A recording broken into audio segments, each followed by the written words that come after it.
र सबैजनालाई नमस्कार।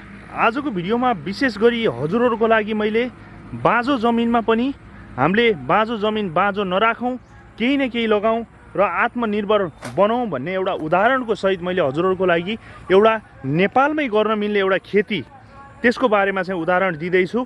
र विशेष गरी आजको भिडियो मैले उत्तर प्रदेशको बर्डपुर नजिकबाट चाहिँ हजुरहरूलाई यो भिडियो कैद गरेर हजुरहरूलाई उदाहरणको रूपमा देखाउन खोजिरहेको छु। करिब हजुरको यहाँ 3-4 बिगामा चाहिँ यो पेडाहार खेती पुरै जानकारी दिनेछु। हेर्दाखेरि अलिकति हरियो कलरको हुन्छ। विशेष गरी यो तरकारीको रूपमा तराईका एरियाहरूमा चाहिँ बढीभन्दा बढी खाने गरिन्छ। यहाँनिर देख्न सक्नुहुन्छ हजुरहरूले यसको फल, यो चाहिँ अलिकति बढी नै ठुलो साइजमै फल्ने गर्छ। र यहाँनिर माथिपट्टि पनि तपाईँहरूले देख्न सक्नुहुन्छ यहाँनिर यसको फल कस्तो छ भनेर, के छ भनेर। यो पेडाहार खेती विशेष गरी खासै मलिलो जमिन चाहिँ यसलाई चाहिँ चाहिँदैन। र विशेष गरी नेपाली मार्केटमा यसको रेट हजुरहरूले सोध्ने हो भने तराईका क्षेत्रहरूमा यसको रेट सोध्ने हो भने 40 रुपियाँ 30 रुपियाँ केजीदेखि लिएर 40 रुपियाँ केजीसम्म यसको फल लगभग हजुरहरूले बजारमा चाहिँ किन्न पाउनुहुन्छ। हजुरहरूले देख्न सक्नुहुन्छ कस्तो फल छ भनेर। र यो तरकारीकै रूपमा चाहिँ प्रयोग गर्ने गरिन्छ।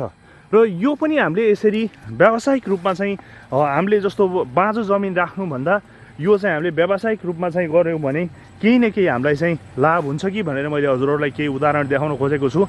र खासै यसमा चाहिँ मलहरू त्यति केयरहरू रेखदेखहरू गरेको चाहिँ पाइएको छैन। तर पनि हजुरहरूले देख्न सक्नुहुन्छ यसको साइजहरू, यसको रुखहरू कस्तो साइजको छ के छ भनेर। तलपट्टि हेर्न सक्नुहुन्छ खासै एकदम केयर पाएको चाहिँ छैन, तर राम्रै आम्दानी दिन्छ जस्तो चाहिँ यहाँ हामीले देख्न सकिन्छ।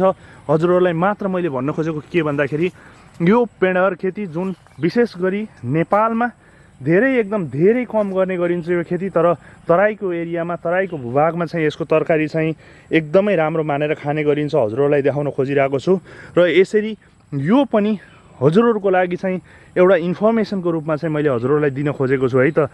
विशेष गरी यसको बिरुवाहरू अब पर्सनल्ली हजुरहरूले नर्सरी मार्फत चाहिँ मगाउन सक्नुहुन्छ। नर्सरी मार्फत हजुरहरूले अर्डर गर्नुभयो भने जहाँसम्म यसको बिरुवाहरू नेपालमा पनि पाउँछ। कतिपय गाउँघरहरूमा एउटा दुईवटा बोटहरू लगाएको चाहिँ मैले कतिपय ठाउँहरूमा देखेको छु।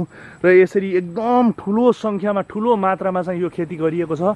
र खासै ठुलो रेखदेख नचाहिने रुख भएको कारणले खासै ठुलो रुख नहुने र रुखमा पनि लटरम्म फल्ने, र यसरी चाहिँ हामीले यसबाट पनि केही आम्दानी लिन सक्छौँ है भनेर चाहिँ यो उदाहरण हजुरहरूलाई देखाएको है त।